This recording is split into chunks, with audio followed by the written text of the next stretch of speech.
muy buenos días. Un día más aquí en nuestra tertulia de M95. Hoy tenemos una invitada nueva, doña Estefanía Muñoz. Muy buenos días, ¿cómo está usted? Buenos días, encantada de estar con vosotros.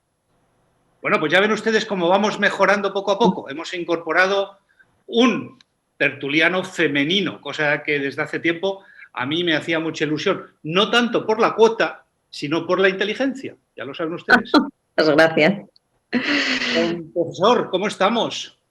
Muy bien. Aquí de vuelta, que hemos estado por ahí haciendo trabajo necesario, entre otras cosas, aparte de ver a la familia, sobre todo a las personas mayores que están solas y hay que echarle un vistazo de vez en cuando.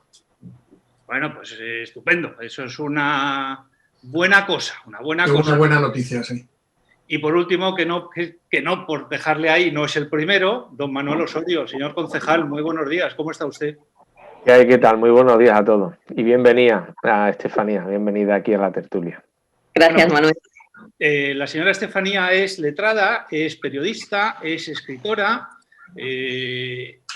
escribe también en algún medio de comunicación, es articulista, en fin, la irán conociendo ustedes poco a poco. Hoy es su debut con nosotros y, bueno, pues bien. Bueno, chicos, contarme un poco cómo está la situación en Marbella, ¿cómo la veis? Paco, tú que acabas de llegar. Yo que soy el último en llegar. Bueno, esta mañana las pocas noticias que he escuchado y tal, pues en fin, en cuanto a la pandemia no son buenas. En cuanto al señor vicepresidente, portavoz de la Junta, en fin, da un poco de risa escucharlo. Ahora Manolo ya nos contará con más detalle lo de San Pedro, pero vamos, da un poco de risa. Y bueno, y como yo estoy cerca del centro de la ciudad, el cabreo monumental con el levantamiento de los jardines de la Plaza de los Naranjos, que me ha parecido un abuso brutal. Pero en fin, eso por empezar por ahí, y luego ya seguro que sale alguna cosa más. No, lo de tú que eres concejal, ¿os han explicado qué es lo que han hecho en la Plaza de los Naranjos? Que hay contradicciones en la información. Según el concejal, no se han talado árboles, simplemente se ha talado arbusto para mejorar lo que existía, porque ha salido en este canal el concejal hablando de esto, ¿no? El otro día con Paco Claro. Sí, la noticia que nos llega a nosotros es por los medios. Lamentablemente, si nosotros particularmente como concejales no ponemos interés por algún asunto, pues no se nos hace partícipe de ninguna, por supuesto, bueno, de decisiones ya ni te cuento, pero de asuntos absolutamente de nada. Y no solo eso, sino no solo con este tema, sino con algunos otros donde nosotros hemos solicitado pues unas mesas donde podamos, bueno, pues por lo menos, yo no digo decidir, pero sí exponer nuestra postura, nuestro parecer e intentar, bueno, de hacer lo que siempre decimos nosotros, una oposición constructiva, simplemente por el hecho de que mantenga otras opiniones. Y después, evidentemente, la decisión es suya y más teniendo una mayoría absoluta. Pero ya llevamos tiempo diciendo, nosotros particularmente tuvimos un comienzo, yo creo que fue, vamos a denominarlo dulce y que no suene mal, sino un comienzo dulce porque se nos comentó, se nos hizo partícipe el primer presupuesto que iba a hacer en cuanto a algunas decisiones que iba a tomar y tal. Y entonces, bueno, parecía que iba a haber buena relación y que la legislatura podía haber sido más llevadera, pero a los pocos meses, a los 4 o 5 meses, entró lo que le denominamos nosotros en modo mayoría absoluta y ha agachado la cabeza y va plan. Y bueno, si el señor Diego López dice que ahí no se han talado árboles, las fotos que hemos visto, nosotros no hemos podido verlo in situ, nosotros estamos viendo otra que ya tendremos, ya sacaremos nosotros algunos vídeos también hablando de algunas tropelías que se han hecho también por aquí, por San Pedro también en ese sentido de una arboleda y bueno, no lo sé, dice que han sido arbustos, como usted bien dice, pero las fotografías que hemos visto nosotros, el arbusto tenía un radio El radio del arbusto era grueso, eso tenía ya algunos años. Entonces, no lo sé, me llama mucho la atención. Doña Estefanía, ¿qué le han parecido a ustedes las imágenes que hemos visto todos de esa Pues sala? mira, en lo que respecta al tema de la plaza, yo no soy de Marbella, pero soy una amante de Marbella y he dado grandes paseos por esa plaza. Me encanta, me gusta mucho que se conserven los sitios con historia. Lo que he visto un plano digital de lo que va a ser esa plaza. Evidentemente feo no es muy, ¿cómo te podría decir? Es muy simétrico. Hay algo frío, algo que desvirtúa lo que ha sido siempre la Plaza de los Naranjos, ¿no? Que es un poco salvaje. Ellos apelan a que había que desinfectar, que había roedores, que tal. Bueno, pues yo creo que eso se puede hacer sin necesidad de dejar semejante huella.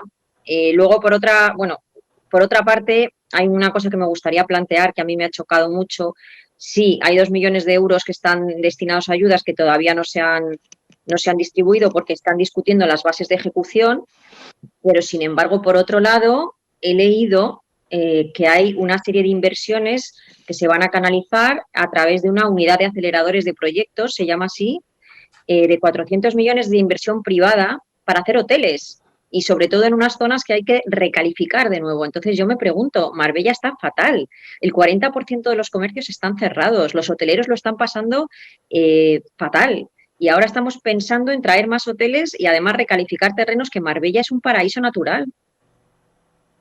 En fin, como ven ustedes, la situación no parece que esté muy clara, no parece que hayamos dado con la tecla de la comunicación. Además, si me permite, Javier, disculpa, por redundar un poco más en la postura de Estefanía también, yo tampoco entiendo, sabemos la sensibilidad que hay con este tipo de asuntos, ¿no? Con el tema de lo verde, por denominarlo de alguna forma. Sabemos la sensibilidad que hay. Sabemos que hay plataformas que defienden esas posturas. Están las plataformas Produna, es decir, que hay muchas plataformas. Yo creo que en este caso la postura del Grupo Popular debería haber sido este tipo de planteamientos, hacer lo que hacíamos nosotros, que comentábamos este tipo de cuestiones. También a nosotros nos dieron lo más grande con la entrada de San Pedro, porque decía que íbamos a quitar unas palmeras. Se echó el pueblo a la calle. Cuando nosotros previamente, ojo, nos habíamos reunido con ellos, nos habíamos reunido con la plataforma, habíamos concretado, le habíamos explicado cuál era. Hablo de forma figurada porque no recuerdo exactamente bien los números, pero no sé si había 20 árboles en la posición, en la entrada de San Pedro. Le explicamos, no es que le enseñamos el proyecto, se le enseñó que no se tocaban los 20 árboles, que se añadía la arboleda y bueno, aún así nos crucificaron. Y independientemente de esto, lo digo porque lo suyo hubiese sido ponerlo como hacíamos nosotros en los distritos. Los distritos tienen representación todo el mundo, están todos los grupos políticos, están las diferentes mesas sectoriales y está todo el mundo para decirle, oiga, mira, el grupo, en este caso, el equipo de gobierno, el Grupo Popular, va a proponer de hacer este planteamiento en la Plaza de los Naranjos. ¿Qué opinan? Y ahí toman la temperatura pues de los colectivos sociales, de los colectivos culturales, de todo el mundo, de los partidos políticos, de todo el mundo. Y eso es lo que lleva OSP defendiendo desde el minuto 1 y que no solo eso, sino que predicó con el ejemplo. Nosotros siempre supimos y siempre sabíamos que los distritos no eran, las propuestas que llegan al distrito, las decisiones no son vinculantes, pero nosotros no la tomábamos tal cual. Y yo creo que la temperatura, para eso están los distritos, en los municipios, que es de obligado cumplimiento en las ciudades de gran población, y para eso está, para tomarle el pulso a los distritos. Pues yo creo que hubiese sido una buena medida también. Paco, no sé si el bolígrafo es que quieres hablar o te estás jugando. Perdón. No, quiero puntualizar. Yo estoy con Estefanía. Yo tampoco nací aquí, pero llevo ya viviendo en Marbella más de 40 años, que son muchos años. He circulado en coche por la Plaza de los Naranjos. Es verdad. He circulado en coche por la Plaza de los Naranjos, he aparcado y a mí me pareció muy bien que se peatonalizara el centro. Se puede entrar en gustos de si la solería o no, tontería, pero yo estaba en que se peatonalizara, igual que estoy en que se peatonalice lo máximo posible del centro de las ciudades porque ayuda mucho a los ciudadanos. Pero lo que yo no esperaba es que con la excusa de desinfección, de desratización, acabaran con el olor de la Plaza de los Naranjos, que es una cosa que forma parte o formaba parte del patrimonio de Marbella, que eran las damas de noche y los jazmines, que, en fin, que todo es una cuestión de gusto, que es posible que haya gente que tenga en la cabeza más un planteamiento, digamos, de imperio, por aquello de hacer los jardines versallescos, pero yo particularmente paso de eso, prefiero tal y como estaba y prefiero como la muestran, aunque sea con lo nuevo, pero me hubiera gustado que se quedara con lo viejo, sin sillas y sin mesas de los restaurantes que hay alrededor de la Plaza de los Naranjos, que provocan un efecto exactamente igual de dañino porque la gente deja de ir.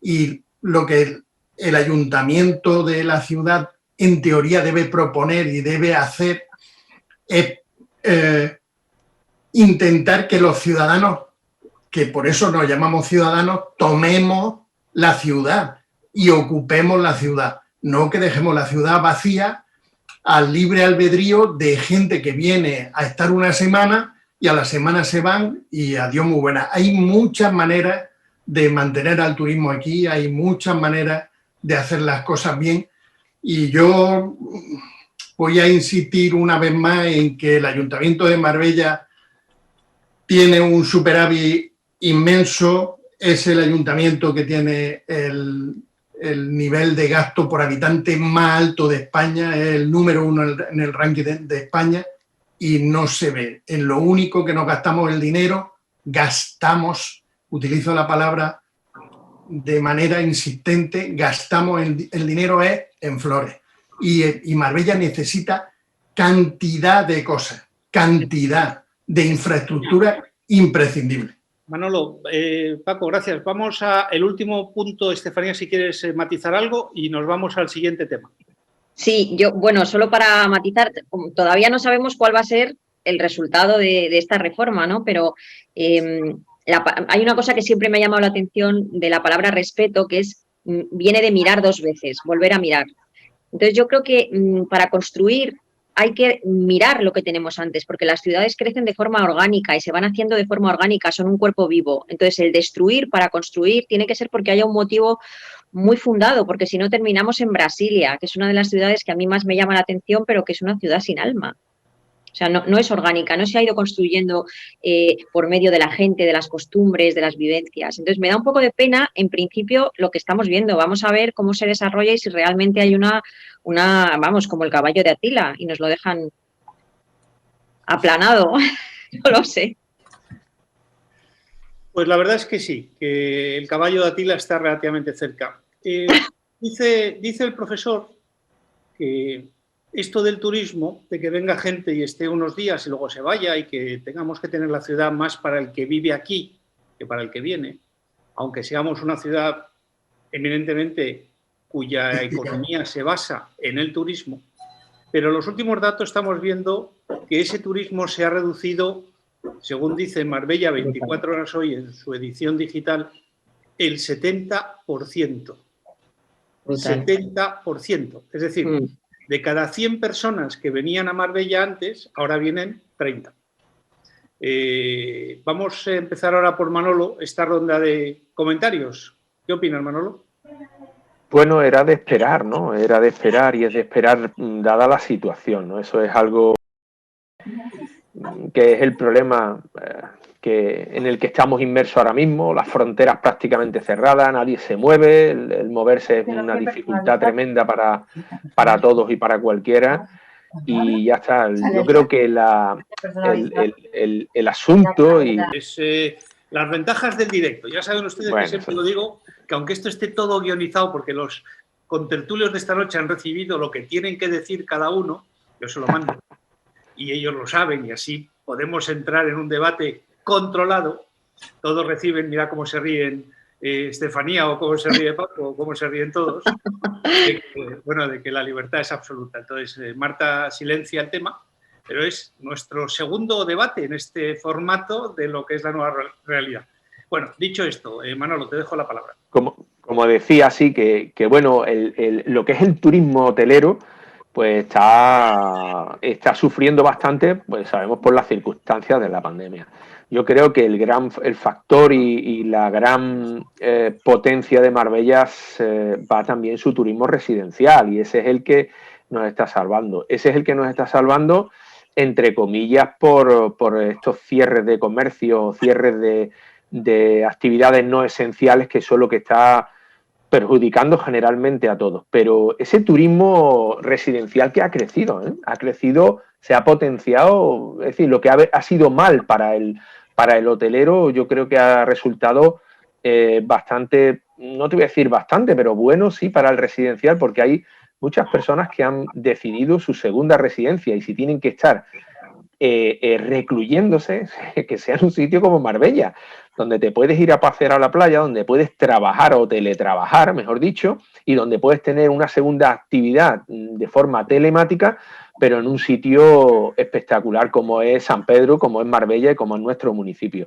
Y eso es donde va, porque también tenemos que tener, daban unos datos, yo conocía unos datos también a través de Turismo Costa del Sol, que sacó un informe donde decía que el 65% de ese turismo residencial, mira que lo tenemos elevado de extranjeros, pero curiosamente es español. Y como es español, y dentro de las provincias que nos hemos estado pudiendo mover, pues habrá personas de nuestro entorno andaluz, de Madrid, de otras provincias, sabemos que hay muchas personas del País Vasco que se bajan aquí, sobre todo a la zona de San Pedro, de Madrid y tal, que pueden trabajar aquí en su segunda residencia y que la están estableciendo como la primera. Yo creo que eso hace que no decaiga, que la rueda o la dinámica de la economía no se pare al 100%. Eso es lo que hace que eso no se pare al 100%. Y esperemos que pronto podamos abrir frontera para que los hosteleros sufran lo menos posible y que vaya por delante, que nosotros incluso ya presentamos propuestas a pleno. Las ayudas, como bien decía Estefanía, deben de llegar sí o sí, porque es que no es que dependan, y vamos a verlo de una forma más egoísta, no es que dependan la supervivencia de ellos, particularmente, no, es que es la de todos, porque es parte de esa estructura a la que pertenecemos todos, y si esto no llega de forma inminente, que no entendemos todavía, cuando esas bases a las que hacía alusión Estefanía, dice ahora que se están estudiando, nosotros ya entregamos por registro de entrada en octubre, junto con una propuesta de ayuda en octubre por parte de Opción Sampariña. Le dijimos al equipo de gobierno que vamos a sentarnos a verlas ya, no nosotros, sino todos los grupos políticos, todas las asociaciones que defienden los intereses comerciales y todos los técnicos y, por supuesto... Un segundito. Vamos a ver, no tanto si ahora estamos arrimando el asco a la sardina de la política, ¿vale? Yo no sé, profesor, claro, es que al final, profesor, ¿usted qué opinión tiene de esto? Porque yo tengo una opinión de que esto no es una situación coyuntural, que esto es una situación desgraciadamente mucho más larga y no podemos estar pensando... Es más larga. Claro. Es más larga. Entonces, no es, de hecho, pensábamos que, digamos que para el verano pasado la cosa iba a estar prácticamente resuelta y nos íbamos a poner en marcha de manera normal, y ya vemos dónde estamos, en la situación en la que estamos. También es cierto que no hemos mirado mucho a, digamos, a aquellas personas que avisaban que habría una segunda ola, una tercera, una cuarta, una quinta. Evidentemente la vacuna y la medicación pues ayudarán a paliar esta situación y tendremos que adaptarnos a vivir con el virus, porque el virus no se va a ir. El virus vive en su planeta. El otro día escuchaba a un científico que decía que la Tierra es el planeta de los virus, que nosotros somos los invitados. Y estamos invitados en este planeta que no es nuestro, porque los virus existían y seguirán existiendo. Entonces, por no entrar en ese terreno, por entrar en el terreno que tú planteabas, Javier, lo que hay que plantearse es que una ciudad como Marbella, por el tamaño que tiene, no puede tener una dependencia tan enorme de una sola actividad económica. Y evidentemente, como ahora mismo la actividad principal es el turismo y todas las que van asociadas alrededor, lo que habría que plantearse es generar una serie de medidas que ayudaran a que la gente que vivía del turismo por lo menos no desaparezca en el intento. Yo leía ayer o antes de ayer, también en el 24 Horas, una noticia que decía que Mija había aprobado ayudas por 12 millones de euros para el comercio del término municipal de Mija, y había aplicado para repartir los famosos 350 euros esos que no sabemos cuándo cobrarán los comerciantes de aquí. Marbella no ha aprobado ninguna medida de ese tipo, cero. Pero, señor profesor, le voy a preguntar a Estefanía. ¿Podemos replantearnos una vida solo en base a las ayudas del Estado? No. No, yo no creo que eso sea así. Lo que pasa es que este tipo de situaciones lo que genera es mucha desconfianza. Genera desconfianza y genera actitudes, pues bueno, salvando las grandes distancias, ¿no? Pero ahí teníamos a Pere Aragonés ayer diciendo que querían ir a las reuniones del Gobierno central, pero que querían decidir, y que las ayudas de Europa que tenían que llegar, pero que las querían gestionar de una manera muy, muy particular. Claro, porque si las ayudas no llegan y la gente no ve lo que no ve y están asfixiándose completamente, pues al final se pierde la confianza. Yo no creo que sean solamente las ayudas del Estado, yo creo que hay un cambio de mentalidad global que se va a llevar a cabo. Empezar a adquirir y a generar productos nosotros en vez de depender tanto de la comunidad internacional a cierto nivel. Lo que acabamos de decir de no depender solamente del turismo, no dar solo importancia a eso. Por eso yo encuentro que hay una gran incongruencia entre que esté habiendo un cambio, estamos en un momento bisagra de cambio global de mentalidad gracias a esta pandemia, que tiene la parte espantosa y una parte que yo creo que nos ha hecho volvernos hacia nosotros mismos, hacia las cosas que nosotros no teníamos cuidadas, no teníamos mimadas, porque era la globalización salvaje, y al mismo tiempo bueno, pues salir adelante, porque de esta manera, si no, ¿por qué van a crear ahora, por ejemplo, van a construir un montón de hoteles cuando esa inversión privada se podría canalizar de otra manera? Se podría canalizar de otra manera. Más hoteles, queremos más hoteles, y todavía no tenemos una incertidumbre brutal de lo que va a pasar. Si no sabemos cuándo vamos a poder viajar otra vez con libertad, si los hoteles que están aquí abiertos las están pasando canutas. Yo quería decir una cosa, Javier. Sí.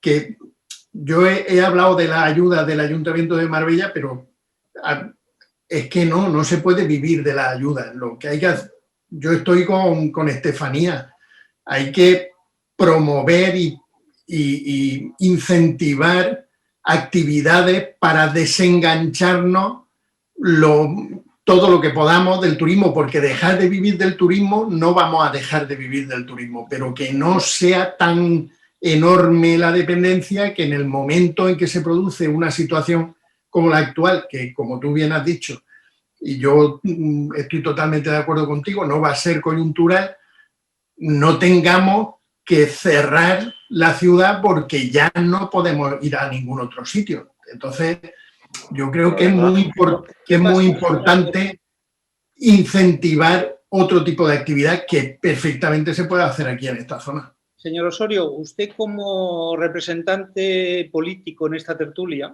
porque pertenece a un partido político, aunque cada uno de los contertulios tengan su idea política, la suya sí está clara. Lo que pasa es que nos hemos puesto en manos de la Comunidad Europea. Y Europa ha dividido los 27 en países productivos, en países de sol y playa y en países de medio pelo. Entonces, la ganadería pues se ha ido para una parte del país, del territorio. El turismo se ha ido para otra parte del territorio. La industria, pues está claro que se ha centrado en otra parte del territorio. Claro, ¿cómo hacemos esto del I+D+I ahora con la pandemia encima y con el señor Bill Gates diciendo que esto no es coyuntural y que después de esta vendrá otra y después otra y después otra, y así como en la Edad Media, donde moríamos de la peste o del botulismo o de... ahora pues nos toca otra cosa que se llama esto, COVID.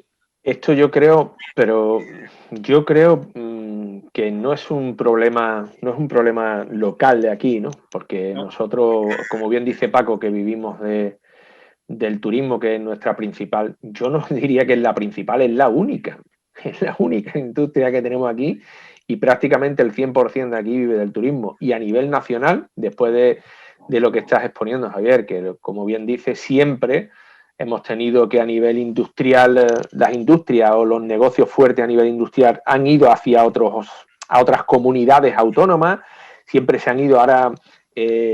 también presumíamos, y lo digo un poco porque yo estoy también con Estefanía y con la opinión de Paco, de que lo que debemos de hacer ahora mismo es pararnos, pensar e intentar reorganizarnos. Pero también teníamos, lo digo un poco porque teníamos y vendíamos que teníamos la mejor sanidad del mundo.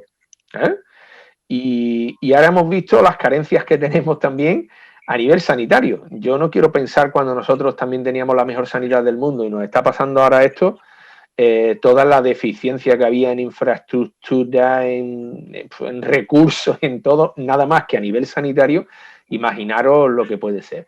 Lo que está claro que hay a partir de aquí, esto va a ser un punto de inflexión para todos nosotros, a todos los niveles, y sí le toca, yo no sé cómo, porque no somos capaces de ponernos de acuerdo en el tema de la vacuna. Ya hablo a nivel, vamos a actualizar esto, perdón, ya hablo a nivel político en cosas esenciales. Esto es para que se haga una parada y fonda y vamos a estudiar en qué dirección dirigimos todo. Y deberíamos hacerlo desde abajo arriba, evidentemente, pero para eso ya les tocarían a otros grupos el poder hacer ese análisis y ese balance de lo que queremos y lo que necesitamos más de lo que queremos. Estefanía, la veo que quiere usted decir algo. No, yo estoy de acuerdo con lo que acaban de decir. El tema de la vacuna me parece que es esencial, me parece que también es un tema de dinero, como siempre, porque vemos países como vemos Israel, por ejemplo. Israel, pues ya están todos, ya no es solo la velocidad de vacunación, es que han pagado más, están pagando más. Y cuando es una cuestión que la Organización Mundial de la Salud ahora está pidiendo que se frene la llegada de vacunas a países desarrollados hasta que se puedan vacunar las personas que son prioritarias, grupos prioritarios en países subdesarrollados, a los que hay algunos a los que ha llegado 25 vacunas, que parece una broma, pero no, 25, no 25.000, 25. Entonces piensas, la solidaridad es un poco una utopía, ¿no? Entre países, entre comunidades autónomas, es una utopía, pero yo creo que lo que realmente tendríamos todos que tener en cuenta es que somos uno en esta pandemia. Somos una sola víctima enorme la humanidad y se tienen que vacunar primero los más débiles, luego poco a poco, y esa debería ser en este momento yo creo que la prioridad. Paco, ¿tú crees que se tienen que vacunar, como dice Estefanía, los más débiles, es decir, las personas mayores de 65 o de 80, o no los grupos más jóvenes que son en este momento el mayor núcleo de contacto a partir de los 16 años, que técnicamente y científicamente parece que es donde está el mayor contagio? Yo de la pandemia tengo muy poca seguridad en nada, porque prácticamente todo el mundo se ha equivocado en algún momento a la hora de afirmar o de no afirmar o de decir, incluso los súper especialistas, uno en mayor medida y otro en menos. Entonces yo estoy con Estefanía, yo tendería a vacunar a las personas que necesitan protección y que no se pueden proteger. Los jóvenes se pueden proteger, el nivel de contagio que provocan alrededor es alto, pero sus síntomas en general son mucho más bajos Es decir, que ellos están protegidos por sí mismos en buena parte. Que hay gente que lo pasa mal de la gente, que son gente joven, es cierto, pero son minorías. Entonces yo entiendo que a quien hay que proteger, a quien no se puede proteger, porque si hubiera que salir a la farmacia a comprar la vacuna para ponérsela en casa, los últimos que comprarían la vacuna serían las personas mayores, no los primeros. Entonces yo entiendo que, bueno, y si hablamos, como ha dicho Estefanía antes muy bien, si hablamos de países subdesarrollados que no tienen medios, pues nos encontramos con la paradoja de que hay países como Israel o como Estados Unidos o Gran Bretaña que no les importa incluso amenazar con no dejar salir ni una de las vacunas que han producido con dinero público, con apoyo y dinero público, porque van a ir a otro país. Entonces, yo de verdad alucino. Yo alucino totalmente. ¿Que hay prisa, que es necesario vacunar a todo el mundo? Sí, pero vamos a organizarnos porque de alguna manera todos, sin que participemos todos, esto no va a funcionar. El hecho de que las personas jóvenes quieran o sean o pudieran ser objetivo de vacunación no significa que cuando llegue el momento de vivir del turismo las personas jóvenes vayan a resolver el problema, porque a lo mejor ellos se encuentran con que no tienen trabajo para atender a todas esas personas que tienen tiempo para dedicarlo al ocio, que Manolo, generalmente son personas mayores. Manolo, ¿tú tienes una opinión distinta de esto? ¿O... Yo soy de la opinión que hay que copiar lo que funciona. Y si funciona, no lo sé, voy a decir una barbaridad, que nos levantemos, como decían antiguamente, a las 7 de la mañana todo el mundo y nos tomamos agua con limón, pues habrá que levantarse a las 7 de la mañana y tomarse agua con limón. Lo que quiero decir con esto, que después opiniones, bueno, pues doctores tenga la iglesia, como se dice, ¿no? Y es lo que estaba diciendo Paco antes, equivocarnos se han equivocado todos, equivocarnos, y los que hemos estado ahora gestionando y toma decisiones, te equivocas, evidentemente, te equivocas, y yo me he equivocado seguro en alguna ocasión, espero haber ocasionado el menos daño posible, pero hay que copiar lo que funciona. Entonces hay técnicos que dicen que si a las personas mayores las preservamos, las hayamos vacunado o no, y ahora te vas en busca de los que propagan con más rapidez y les cortas ahí, pues la propagación se extenderá menos, no se extenderá, no lo sé. Yo para mí sí, me parece que deberíamos de copiar los sistemas que lo han hecho, como hemos visto en Inglaterra, vacunando hasta en el Starbucks, es decir, en sitios de café, en supermercados, en sitios así que han estado vacunando. Y ahora nosotros nos estamos pensando, incluso si los dentistas, que ahora parece ser que también le va a permitir el colegio y sanidad, el que ellos puedan hacerlo cuando llevan pinchándole a la gente toda la vida. Bueno, todos los que vamos al dentista sabemos que cuando llegan están cualificados y están formados para hacer ese tipo. Pues, ¿por qué no se ha hecho? Pues no lo sé, pero debemos de copiar lo que funciona. Y si para eso, con eso conseguimos minimizar los riesgos al máximo, deberíamos hacerlo en cualquier momento. Yo ahora quería cambiaros un poquito el tema, porque creo que ya de la pandemia hemos hablado media hora larga, y hablar un poquito también de otras cosas que puedan interesar a la ciudadanía. Yo hablaba el otro día con Estefanía con otro motivo y hablábamos del sistema educativo, de cómo es el futuro de nuestros hijos aquí en Marbella. Los colegios, la educación, cómo estamos preparando a esta nueva generación. Si esto además, como parece que estamos más o menos de acuerdo los cuatro, va a durar un poco más, claro, cambian todos los conceptos de la formación, de la educación, incluso lo que estamos haciendo nosotros aquí, que nos coge, bueno, a mí me coge sorprendido y encantado, porque mira, estoy en casa tranquilamente y puedo tener esta charla con todos vosotros sin asumir ningún riesgo, porque al final el riesgo es individual de cada uno de nosotros. ¿Cómo os preocupa el sistema educativo de vuestros nietos? En el caso de Estefanía, que es mucho más joven que nosotros, de su hijo.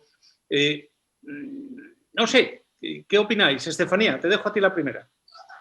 Bueno, yo lo que veo sobre todo es un poco la incongruencia de que en las universidades, lo que decíamos el otro día, están siendo las clases online y los alumnos tampoco quieren los exámenes presenciales, Y sin embargo, en secundaria están todos yendo a clase. Yo, por ejemplo, mi hijo he solicitado un permiso especial para que se quede en casa durante un par de semanas, ahora que estamos en un momento bastante crítico, porque creo que hay una incongruencia enorme. ¿Por qué los alumnos de secundaria, que precisamente yo creo que es la edad de mayor incidencia, van a clase y, sin embargo, en la universidad, que se supone que tienen que tener un comportamiento pues un poquito más ejemplar, son más mayores, pues no van?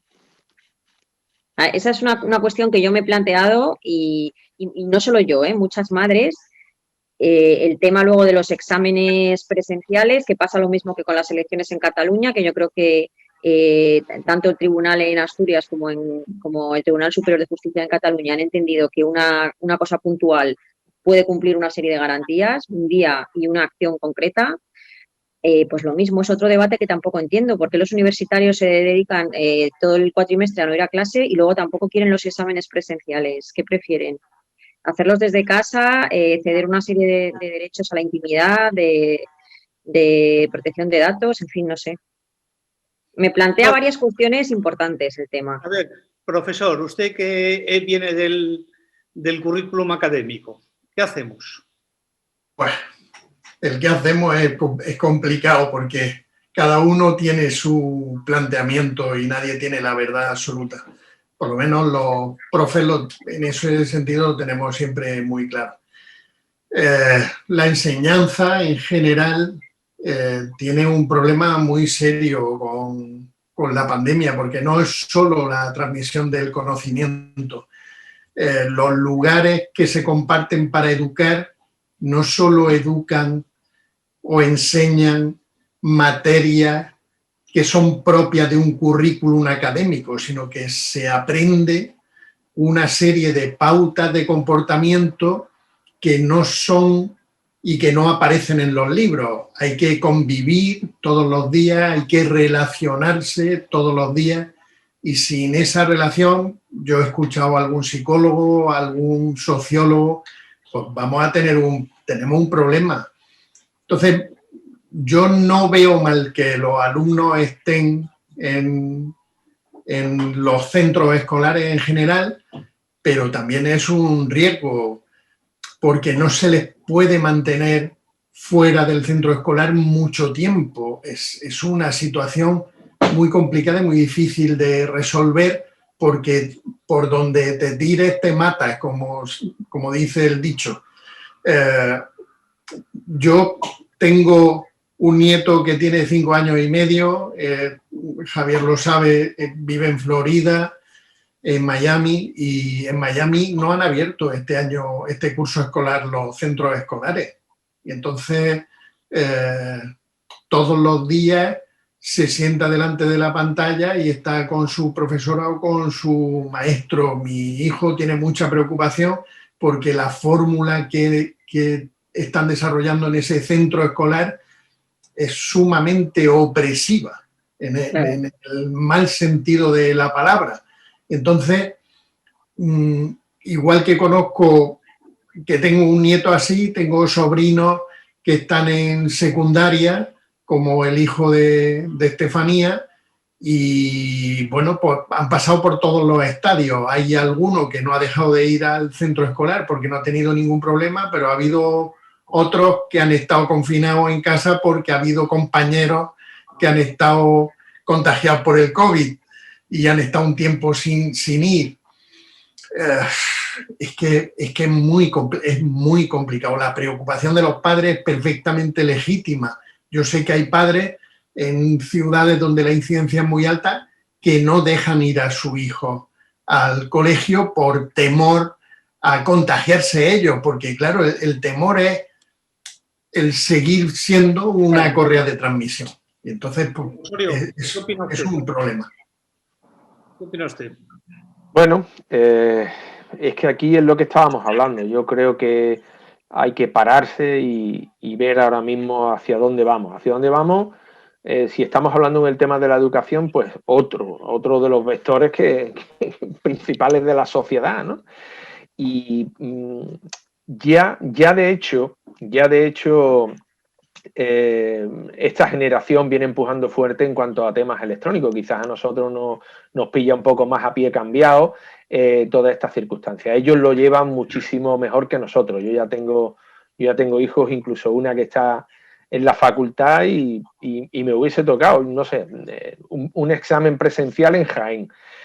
Pues maldita la gracia que me hacía. Yo hasta última hora que lo hicieron telemáticamente, ¿no? Pero tengo a mi hijo, otro que es más pequeño en el instituto, y es lo que estaba diciendo Paco y lo que está diciendo Estefanía. Él ha tenido que estar en cuarentena, tiene que ir porque tiene que ir a clase, y yo estoy con Paco que después son muchísimas circunstancias, no es solamente el estudiar o el aprender, sino el convivir, la convivencia, y eso tenemos que estudiar a ver de qué forma se va a solucionar, porque lo que sí está claro, y yo tengo muy claro, y comprendo perfectamente la actitud de Estefanía en cuanto a su hijo, en estas condiciones no se pueden seguir, es decir, que si esta va a ser la tónica general, hay que darle otra solución al problema, hay que darle otra solución al problema, porque si no, mal vamos, mal vamos. Manolo, nos hartamos de hablar de que la educación y la sanidad son los dos pilares del estado que llamamos del bienestar. Pero claro, de la misma manera que se producen las mafias en las pateras, y cada vez vemos más vídeos que Frontex va publicando de cómo el barco nodriza va soltando los barcos y va llegando gente, ¿no corremos un riesgo de cargarnos educativamente? Pues claro, esto evidentemente no se lo esperaba nadie. Yo no sé si habría algún visionario en el mundo que esperara una situación como la que estamos viviendo. Hollywood. De Hollywood. Bueno, Hollywood sí. Han salido muchas películas de estas. Incluso la película... Y fíjate tú, premonitorias, ¿no? No, Contagio habla del mismo historia de lo que ha pasado en Wuhan. Pero es verdad que la ciencia ficción siempre nos ha dicho que va a haber coches voladores y lo veíamos en las series de dibujos animados de nuestra época. Pero ya los hay, ya parece que hay alguno que empieza a volar.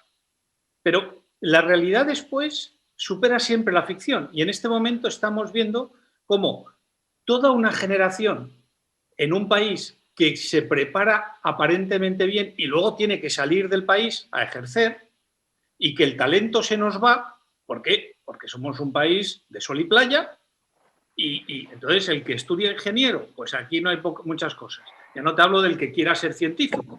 Es decir, que aunque están ahí las campañas del 2% que hace Antena 3 y Onda Cero para recuperar, y han conseguido solo 900.000 firmas, Tampoco nos hemos vuelto locos los 47 millones de españoles en firmar. 900.000 han presentado al ministro. Claro, a mí ya me cojo un poco mayor esto de la educación, y eso que sigo leyendo y sigo estudiando porque me divierte mucho, y el profesor igual. Pero hablamos de familias que tienen la capacidad de decidir si quieren o no enviar a sus hijos a centros presenciales, y que nos podemos encontrar con que aprueben todo. Ya tenemos una ley suficientemente laxa para que los alumnos pasen sin estudiar mucho. Pues fíjate, como me decía un profesor el otro día, yo cuando recibo un examen telemático, ¿quién lo ha hecho? ¿El padre, la madre, el tutor, el profesor, el tipo al que han contratado? ¿Quién lo ha hecho? Profesor, bueno, por alusión. Javier, hemos hablado de la educación o de la enseñanza, digamos, volcándonos en el que recibe la enseñanza, pero el profesorado lo está pasando regular. Lo está pasando regular porque... Profesor, pero yo quiero hacer también una mención importante al equipo de limpieza de los colegios. Sí, que por están supuesto. haciendo una labor esencial y que nadie se acuerda de ellos, porque están desinfectando los centros, dejando las condiciones como marca la ley, limpiando 37 veces lo mismo cada vez. ¿Qué tal? O sea, hay que marcar también el profesorado y el servicio auxiliar del colegio o de la universidad. A ver, yo lo decía no por el mérito. Todas las personas que participan en una actividad en donde hay mucho contacto, evidentemente corren un riesgo. Podemos hacer una lista larguísima. Todos los que participan en servicios públicos, en general, corren un riesgo que es complicado. Pero yo a lo que me refería es, o a lo que yo quería plantear es que el profesorado lo pasa mal porque esto que nosotros estamos haciendo aquí ahora, que es juntarnos un rato y charlar, ellos lo hacen con 30 alumnos. Han tenido que cambiar su manera de organizar las clases, la manera de corregir los exámenes, de recibir trabajo, de plantear trabajo de manera que se evite esa situación que tú decías de no saber quién es el que ha elaborado o no. Yo tengo compañeros que se han tomado muy en serio qué enseñar y cómo trabajar con los alumnos, y menos de 12 o 13 horas no han trabajado todos los días del curso pasado. ¿Por qué?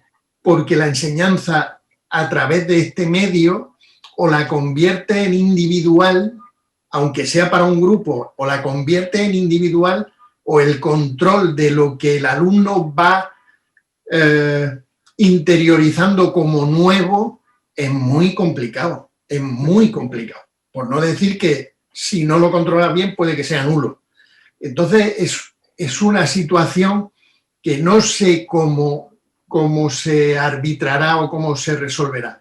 Lo triste de esta situación es que la mayor parte de los centros que yo conozco, el director o los equipos directivos se han encargado, como tú has dicho, de organizar los servicios de limpieza, de organizar los servicios administrativos, de organizar los servicios de atención a la gente que acude y de organizar los grupos de manera que el riesgo de contagio sea el mínimo, sin tener ni un profesor más de apoyo y sin tener más espacio ni más infraestructuras para trabajar. Es complicado, ¿eh? No es fácil, porque Perdón, Paco. Perdona, no, porque se obliga a un gremio a forzar un trabajo y no es fácil, ¿no? Yo insisto, no es fácil, es muy complicado. Estefanía, te quería preguntar, cuando tú después, que tienes un hijo en esta edad, como nos has reconocido, ¿ves que en Cataluña hay estas manifestaciones y donde no puedes ir a acompañar a tus seres queridos fallecidos, pero sí puedes ir a un mitin? Claro, esto, una madre, ¿cómo lo vive? Sobre todo una mujer altamente preparada como eres tú. ¿Cómo vives la educación de tu hijo? Tu preocupación, la tuya y la de tu pareja, evidentemente, hablo de los dos. Es decir, ¿cómo lo vivís? Bueno, yo a mi hijo siempre intento, bueno, yo soy abogado, entonces él siempre ha entendido que cualquier cosa que desee tendría que encauzarla a través de los procesos legales. Y desde luego hay una serie de derechos fundamentales que él también entiende, porque es de las primeras cosas que él escuchó en casa y preguntó. Entonces a veces chocan y tú tienes que ver cuál es la preeminencia, ¿no? En este caso el derecho a la salud, el derecho a la vida, en fin. Más que un derecho a manifestarse o derecho a reunirse o derecho a votar en este caso. Pero claro, eso son ya opiniones también. Lo que yo no justifico jamás es el vandalismo, eso no lo justifico nunca. Y tampoco creo que las soluciones pasen por mucha manifestación. Creo que más bien pasan por negociación, pasan por pactos. Con el feminismo pasa lo mismo, hay muchas manifestaciones, pero no creo que eso realmente cambie gran cosa. Cambia más la educación que le das a tus hijos varones en casa, por ejemplo, y que lo hagan, que muchas mujeres lo hagan, que eduquen a sus hijos para no ser machistas y tal. Y en Cataluña, claro, Cataluña está dividida. En este momento Cataluña está dividida y lo veo muy difícil, incluso con pactos, etcétera. Cataluña en este momento está mal, está mal. Y yo, si fuera una de las facciones dentro de Cataluña y quisiera mostrar mi opinión, trataría de ser creativa y no en plena pandemia, pues manifestarme. Manolo, tú que tienes de todo y además eres político, ¿qué opinas? De esto poco se puede opinar, ¿no? Aquí es como está diciendo Estefanía. Si lo que me preguntas por el problema de Cataluña... No, te pregunto por el tema de la educación. El tema de Cataluña lo he dicho a efectos... Pero el tema de la educación, de la educación es lo que hemos dicho antes, lo que yo he comentado antes también. Yo a mí, lo que tú tratas cuando vas o ves a tus hijos que están, es que bueno, pues que ellos terminen su formación, que se formen, que sean unas personas que estén preparadas y que, bueno, preparadas para lo que les va a venir encima, ¿no? Para la vida, para el día a día. Y entonces todo eso es como comentaba antes Paco, esa parte de la formación en la convivencia y eso hace al individuo, a la persona, ¿no? Yo sigo insistiendo en que yo creo que no sabemos de qué forma se va a afrontar el futuro. Eso es lo que a mí más me preocupa, porque la gente no lo sabe. ¿Por qué? Porque el verano pasado, o decía antes, el curso anterior, han tenido todo el verano para preparar, yo qué sé, reuniones con los docentes, con los diferentes equipos directivos de los docentes de los institutos. Quizás, Paco, tú debas de corregirme si yo digo una barbaridad o algo fuera de tono, pero la propia administración debería de haberse puesto de acuerdo con los docentes los medios, las formas, las fórmulas para minimizar tantísima carga de trabajo, porque es lo que tú dices, es que es normal, es que si de forma presencial tener una ratio de 25 a 30 chiquillos, que ya está más que fuera de ratio, tener a 35 o a 30 personas y controlarlas es difícil. Cuando yo he asistido a una clase de mis nietos y estaba aquí en casa conmigo y a una clase de mis nietos y los artistas que fulanito quita la foto y a ver dónde estás, que no te veo. Mi nieto ponía la foto y iba corriendo. Claro, iba corriendo, abuelo, que te digo, pero tú no estás en clase, ven aquí, artista, ven aquí, lo sientas ahí delante. Es decir, ellos dominan muchísimo más este tipo de medios y yo creo, estoy con Paco, que la presión se puede aguantar durante cierto tiempo. Tus compañeros, Paco, y los docentes no podéis estar 14 o 15 horas intentando primero preparar una clase, segundo, la clase, darla de forma óptima para saber si esos conocimientos los has adquirido o no los has adquirido. Después ahora el tema, después partimos a la segunda, esos exámenes. Después, ¿quién te hace los exámenes? Después, ¿quién hace los exámenes? Yo quiero confiar y yo siempre confío en la voluntad y en la buena fe de los chavales y de los chicos. A mi hija se le dio un caso muy curioso porque mi hija, ya universitaria, el único examen presencial fue hace 4 días y media hora antes del examen se está conectando y hubo un problema con la empresa que tenemos nosotros aquí contratada en casa con... Papá, que se ha caído esto, que se me ha caído esto. Bueno, ¿y qué hago yo? ¿Qué hago yo? Habla con el profesor hizo así. ¿Cómo hacen los chinos? Dice el tío, ¿yo qué hago? El que no puedo hacer nada soy yo. ¿Qué es lo que hizo? Llamó a la prima y le dijo a la prima, conéctate por mí, estas son mis claves y por lo menos que yo pueda tener acceso al examen ahora. Entonces yo corriendo le digo, espérate. No, espérate. Vámonos corriendo para mi oficina, que es mi oficina ahí también, y si ahí te has caído, hablas con el profesor. Y entonces dijo ella, yo no me voy a ir de aquí al verano, porque la asignatura es que me la colocan en el verano, yo no me pego de aquí al verano. Y al final imperó un poco pues, el sentido común y la seriedad. Pero ya ella buscó una fórmula para, bueno, por un problema técnico para hacerlo. Porque esas cosas pueden pasar y eso se debe de estudiar y tener en cuenta.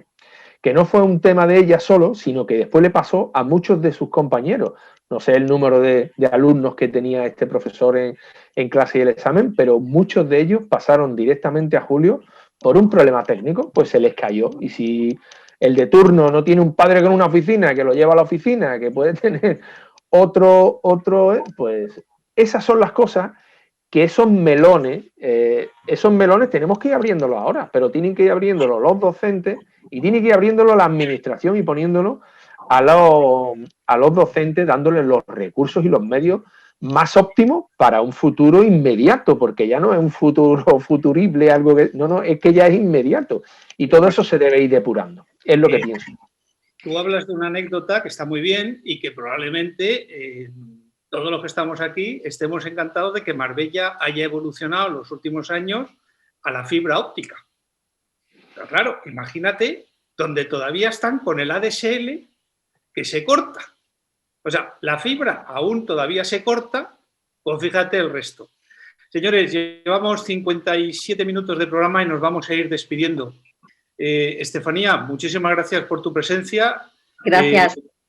Perdón, solo quería decir una última cosa, Sí, claro. porque lo que habéis dicho es muy interesante, pero yo creo que todas esas películas distópicas que hemos visto en el cine, que habéis mencionado, y yo creo que esa realidad se nos está echando encima. O sea, que realmente vamos a tener un mundo en el que la realidad virtual, la robótica, sea el día a día. Ahora estamos en un momento de bisagra, pero eso va a llegar, que va a plantear otros retos, como la brecha digital, las desigualdades, pero estoy segura que ya estamos en esa senda.